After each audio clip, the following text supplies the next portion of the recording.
नमस्कार भक्तों, आप सबका हरिहर भक्ति चैनल में हार्दिक स्वागत है। आप सभी पर हरि और हर की कृपा सदैव बनी रहे। प्रिय भक्तों, आप सभी को अपरा एकादशी की बहुत बहुत शुभकामनाएं। श्री लक्ष्मी नारायण की कृपा आप सभी पर हमेशा बनी रहे। ज्येष्ठ माह के कृष्ण पक्ष की एकादशी अपरा तथा अचला एकादशी कहलाती है। कहा जाता है कि इस एकादशी को करने से भूत योनि, ब्रह्म हत्या, पर निंदा जैसे निकृष्ट कर्मों से छुटकारा मिल जाता है। इसके करने से कीर्ति, पुण्य तथा धन में अभिवृद्धि होती है। तो भक्तों, आज मैं आपको इसी अपरा एकादशी की व्रत कथा सुनाने जा रही हूँ। तो बोलिए श्री लक्ष्मी नारायण भगवान की जय। एक बार धर्मराज युधिष्ठिर ने भगवान श्री कृष्ण जी से पूछा कि हे भगवान, कृपा कर ज्येष्ठ माह की कृष्ण पक्ष की एकादशी व्रत का नाम बताएं। साथ ही इस व्रत की दिव्य महिमा से भी मुझे अवगत कराएं। तब भगवान श्री कृष्ण ने कहा, हे राजन, ज्येष्ठ कृष्ण पक्ष की एकादशी अपरा एकादशी कहलाती है, क्योंकि यह अपार पुण्य फल एवं धन संपत्ति देने वाली है। जो भी मनुष्य इस व्रत को करते हैं वे पृथ्वी लोक के समस्त सुख भोग कर मोक्ष को प्राप्त होते हैं। यह एकादशी अचला तथा अपरा दो नामों से जानी जाती है। भगवान श्री कृष्ण आगे कहते हैं कि एक समय किसी राज्य में महीध्वज नाम के एक अत्यंत धर्मात्मा राजा हुआ करते थे। राजा महीध्वज जितने सदाचारी और धर्मात्मा थे, उनका छोटा भाई वज्रध्वज उतना ही अधर्मी प्रवृत्ति का था। वज्रध्वज मन ही मन अपने बड़े भाई राजा महीध्वज से द्वेष रखता था और उनकी हत्या करने के लिए षड्यंत्र रचता रहता था। एक बार पापी वज्रध्वज अवसर पाकर अपने भाई महीध्वज की हत्या कर उन्हें जंगल में फेंकवा देता है और खुद राजा बनकर राज करने लगता है। और इस अकाल मृत्यु के कारण राजा महीध्वज को प्रेत योनि में रहना पड़ता है। वह उसी जंगल में पीपल के पेड़ पर प्रेत रूप में रहने लगते हैं। उनकी मृत्यु के पश्चात वज्रध्वज अपनी प्रजा पर अत्याचार और दुराचार शुरू कर देता है और साथ ही महीध्वज भी प्रेत बनकर जंगल के रास्ते से आने जाने वाले लोगों को सताने लगता है। लेकिन उनके द्वारा किए गए पुण्य कर्मों का फल जल्द ही उन्हें प्राप्त होता है।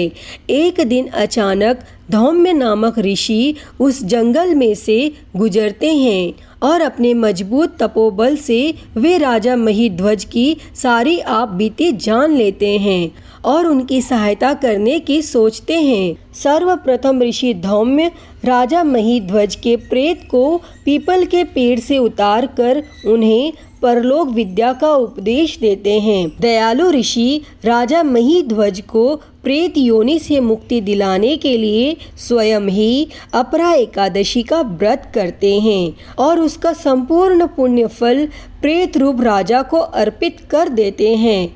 और इस पुण्य के प्रभाव से राजा को प्रेत योनि से मुक्ति मिल जाती है और वह ऋषि को धन्यवाद देते हुए दिव्य देह धारण कर पुष्पक विमान में बैठकर स्वर्ग की ओर प्रस्थान करते हैं। प्रिय भक्तों, कथा का समापन करते हुए भगवान श्री कृष्ण युधिष्ठिर जी से कहते हैं कि हे राजन, अपरा एकादशी की यह कथा संपूर्ण जगत का कल्याण करेगी।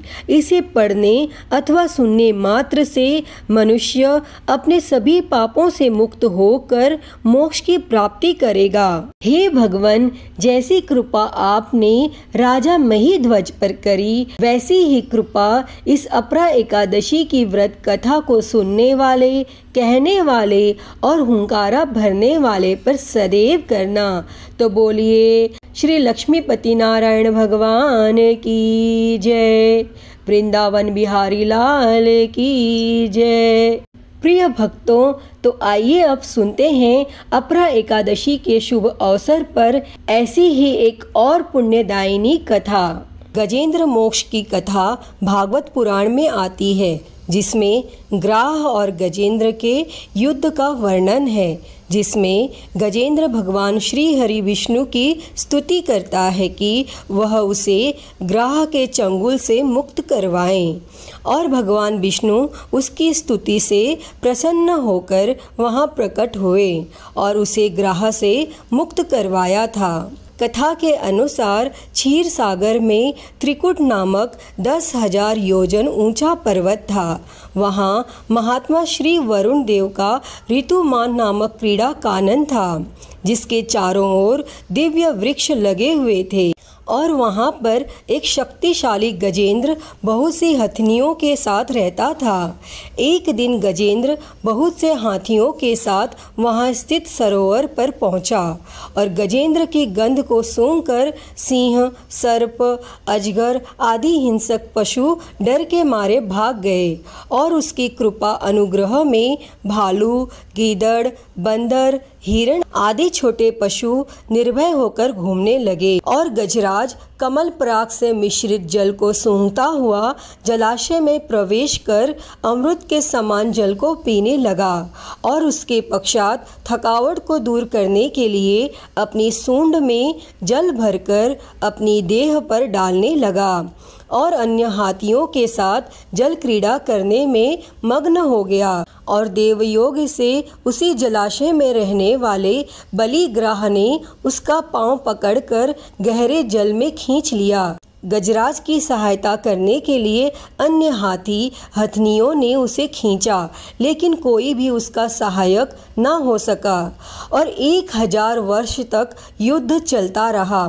कभी गजेंद्र ग्राह को खींच लेता, तो कभी ग्राह गजेंद्र को पानी में अंदर की ओर खींच लेता, लेकिन ग्राह जल में रहने के कारण ज़्यादा बलवान हो गया और गजराज निर्बल हो गया। लेकिन जब ग्राह ने गजेंद्र को गहरे पानी में खींच लिया, तो गजराज ने भगवान श्री हरि विष्णु का स्मरण किया, और गजेंद्र कहने लगा कि आपके कारण देहधारियों में चेतना है और करुणा रूप में सब में आप विद्यमान है।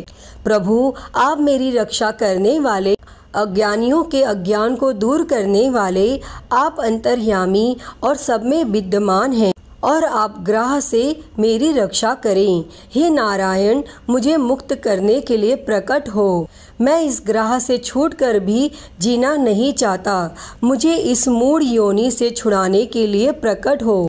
हे प्रभु, मैं आपकी शरण में आया हूँ, मेरा उद्धार करें।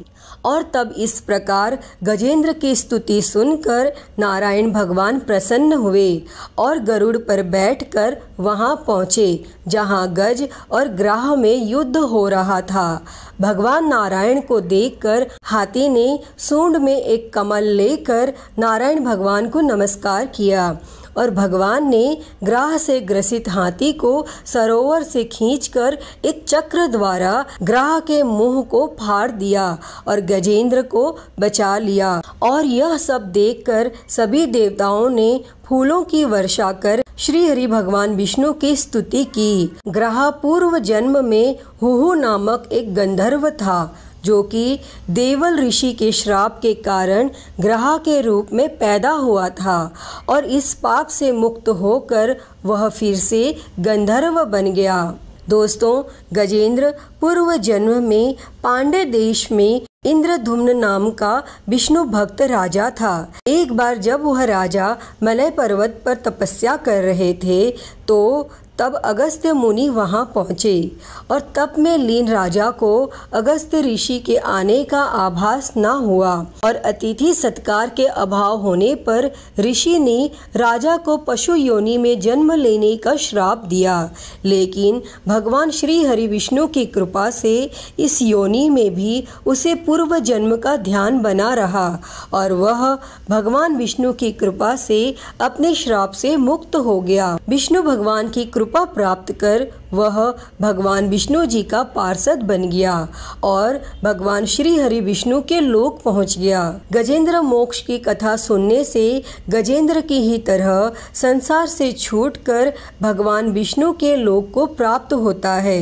हे श्री हरि नारायण भगवान जी, जैसी कृपा आपने गजेंद्र पर करी वैसी ही कृपा गजेंद्र मोक्ष की इस कथा को सुनने, कहने और हुंकारा भरने वाले पर सदैव करना। तो बोलिए जय श्री हरि विष्णु। तो भक्तों, मैं उम्मीद करती हूँ कि आप सभी को आज की यह कथा पसंद आई होगी और अगर वीडियो अच्छी लगी हो तो इसे लाइक करें, ज़्यादा से ज़्यादा शेयर करें और कमेंट में श्री लक्ष्मीपति नारायण भगवान की जय लिखना ना भूलें और हरिहर भक्ति चैनल को सब्सक्राइब कर नोटिफिकेशन बेल को ज़रूर ऑन कर लें। हर हर महादेव। धन्यवाद।